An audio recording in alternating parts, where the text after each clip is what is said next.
If you need to make your team stronger, go to u7buy.com and buy yourself some cheap and reliable FC24 coins. Remember to use my discount code ELI to enjoy 6% off. Most of you guys know U7Buy for its FC coin service. Apart from FC coins, U7Buy also provides more game services like top-up mobile games, gift cards, game keys, and more. Click my link in my description and enjoy the cheapest price now.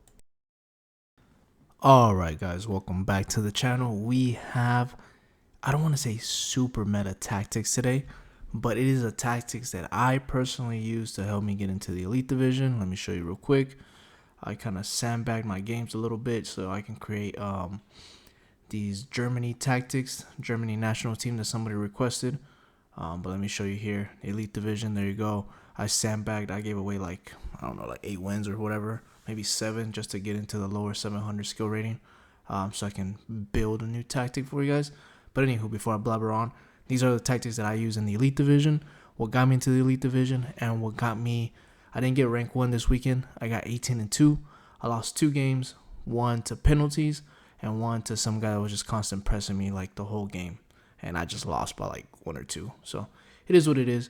Usually I get rank 1, rank 2, maybe rank 3 on the worst case scenario. Not the best weekend, so 18-2. But these are the tactics. 4-2-3-1 second variation. So the reason why I'm playing with this formation is because specific instructions, which I'll show you right now in a little bit. I normally love 4-2-3-1, the base one. That's like one of my favorite formations.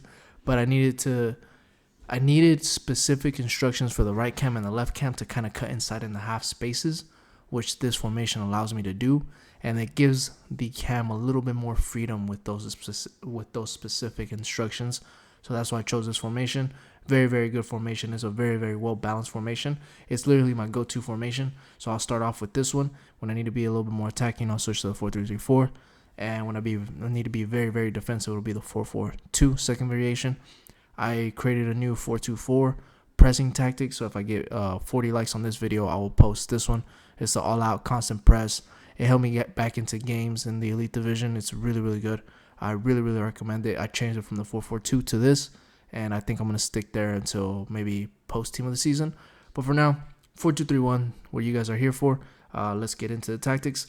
So everything is as follows. Balance, 39 width for new gen, old gen 37. That's the only thing you should change. Everything else stays the same. 39 new, 37 old. Depth, 60. Leave it there for new gen, old gen 57. That is it. Everything else, leave it there. This is a very, very balanced. It does allow you to press a little bit manually, but not too much to where your players move out of position. Just enough to where you can be a little aggressive if you want to, or you can kind of run back with your CDMs and be a little bit more conservative depending on who you're playing up against. It just lets you adapt to their playing style a little bit more. Now, if you're the type of player that likes to play more auto press, then go ahead and slap on that auto press at 71 depth. If you do that, then up the width to 45. That's the only thing I recommend changing on new gen. If you're on old gen, I recommend 72 and the depth at 40.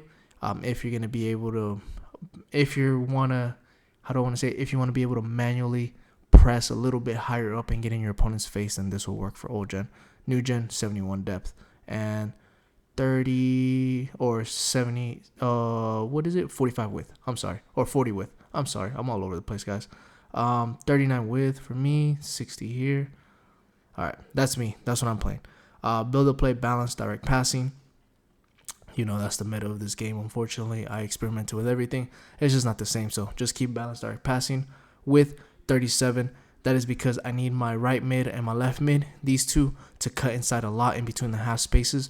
The reason why I'm doing that is because a lot of players are playing this formation, especially in the elite division. They're playing this formation of 4-3-2-1. With both fullbacks either attacking or one of them attacking. So it doesn't matter who's attacking, but one of their fullbacks is going forward. So because they're going forward, I need one of my either right mid or left mid. Oops, where am I at? I need one of my right mid or left mids to actually join in on the attack and attack them in the half spaces. So for you guys that don't know what a half space is, the half space is in between these two right here. So in between the left back and the center back, or in between the right back and the right center back. So right in between those are the half spaces. Those are what I want to exploit as much as I possibly can, especially when they're attacking with their fullbacks. So hit them on the quick counters. That is why I have the width at 37. Plus, it lets them get involved in the attack a little bit more. Players in the box 6. That's just good enough. You don't need too many players in the box. Corners or free kicks, you could do whatever. I've been doing 1-1, but I'm not that good at corners, if I'm honest with you guys. So you could do whatever you want on there. Players, who you want where. Before I go over that, hit that like and hit that subscribe button if I ever helped you guys out. It greatly support. It really helps out the channel and it really supports me. And it gives some exposure so more people can actually see these videos and I can get my roses. And then B, I am going to start probably a little sports betting group. It'll be on Twitter. The link will be on the description. I will start it probably later on this week, sometime later on this week. I'm just trying to finalize a few things, trying to figure out how I'm going to do this. But yeah, if you guys want to put a little bit extra change in your pockets, then just go follow me on Twitter and I'll let you guys know when I am going to do that. But anywho, players who you want where, meta center backs, the best center backs you could possibly get. Put those here. Right back, left back, same thing. Just get really good full backs that can do a little bit of everything: attack, defend, whip crosses, incisive passes, jockey, whatever. Reece James and Rolfo are the ones that I picked. You could do whatever you want for you. But this is my back line. It is about as meta as you can get. Maybe you can make it a little bit more meta. But yeah, this is SBC Central right here. But hey, if it works, it works. It is what it is. CDMs, I kind of changed it up a little bit. I have one actual CDM, which is Makalele, which is perfect. He gets everything done. That's all you need. You need an anchor right there. And then a box-to-box center mid. I got that Frank Lampard 92. He's all right. He's like, I wouldn't say S tier, but I would say like an A tier. He's up there. He's good. He's actually better at dribbling than I would have thought, but his incisive passes are what save me. So he's pretty good at that and shooting from afar. So you kind of want a player that's like that. You want a box-to-box center mid like a Marquisio, Frankie de Jong, a Bellingham. Frank Lampard will fall into that category. So somebody here that can do a little bit of everything. Bruno Fernandes and Sawa will actually be perfect if you guys have those SBCs right there. And like a Hullet to the right side or Makalele or that new Essien, that would be perfect. Cam, make sure you put either a 5-star or some type of 5-star weak foot, 5-star skiller. Somebody that could do a little bit of everything: attack, defend, incisive pass, finesse shots, a little bit of everything. Your best dribbler of the ball should be your Cam. So for me, that's Franck Ribéry, one of my favorite players growing up. I just had to complete his SBC. He's just, for me, he was one of my favorite players growing up. So I got to use him. Perfect Cam for me. Right winger and left winger, I have Joao Felix and Kuhl. So fast, rapid, skillful, can do a little bit of everything. Travelo's incisive passes, finesse shots, whatever I need him get, whenever I need to do with both of them, they'll get the job done. But remember, they do cut in on those half spaces. So put the strong foot on the right side. Like if you have a right-footed player, put him on the right side, and the left-footed player, put him on the left side. So you could do those cross-body shots because they will get into the box a lot, especially on those through balls. And then your striker, just put a actual striker. So I have Timo Werner. You could do R9, Mia Hamm. Mia Hamm will be really good. Cantona, I was using Cantona's loan. Very good. You can use him there. Players like that. Eusebio, if you still got him. Cruyff. Players like that. High-low work rate if you can. If not, high-medium. Somebody that can get in behind, send them through balls, do a little bit of a skill move, or like a ball roll around the goalie. Shoot. Happy days. Goalie comes across a sweep, keep. Both center backs stay back. Right back, stay back. Left back, stay back. Now, if you get something from this video, do not put overlap on these. The reason why is because you want to be as defensively stable as you possibly can, especially when you're playing with a balanced formation. You don't want them to move out of position. So if you put the overlap instruction, they will go forward because of the direct passing tactic. So just keep that in mind. So if you want to be very defensively stable, or if you struggle defending, then just keep everything stay back just as is. If you do want to make them go forward, then you turn on the D-pad tactic, attacking fullbacks, or you could just start sending your players forward with the L1 triggers and start making them go forward manually. But that way your backline doesn't break apart, and it's harder for your opponent to actually break you down if you play that way. Right CDM, your more defensive one is cut passing lane, stay back while attacking cover center. I experimented with deep line playmaker, but it makes him move a little bit too out of position. It's really good when you're trying to come out of a press, but whenever you're up in your opponent's, outside of your opponent's 18, he's usually far away from you, which is not good, especially if you're trying to recycle the play. So I kind of left it as default. He's better that way. I'll figure out a different way to make that work later on. Your left CDM is cut passing lanes, cover center, but get forward. I put the get forward instruction because he does start deeper. He starts as an actual CDM role. So to make him actually go forward, you have to have that instruction. And he just acts like almost like a quote unquote left cam at times. So if you could put somebody that has like a finesse shot like a Gundogan, he'll be pretty good there too. Or some type of incisive pass, but he's the one who unlocks everything for you. He's that box to box center mid that can carry the ball and start the transition from defense to attack, kind of like Declan Rice for Arsenal right now.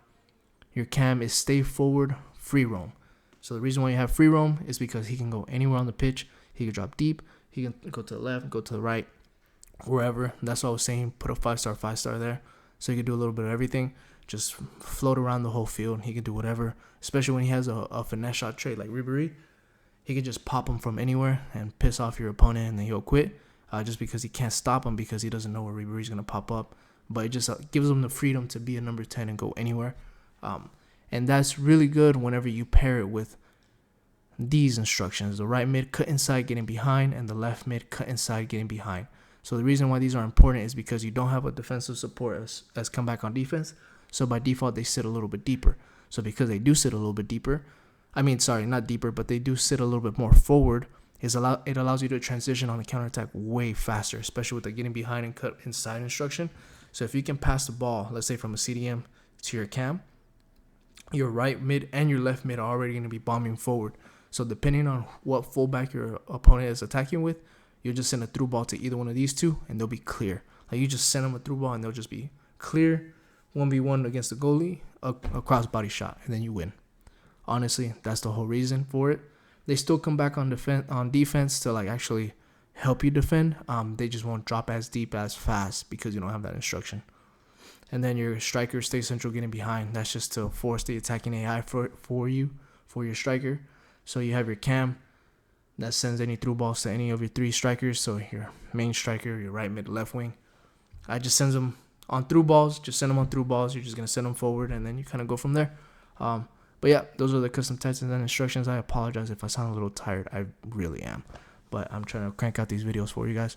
But yep, I'll catch you guys on the next one. Hope you guys enjoy these. I'm gonna be posting more authentic tactics soon.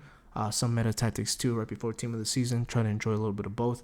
And then yeah, it's time to grind whenever team of the season shows up. But yep, I'll catch you guys on the next one. Peace.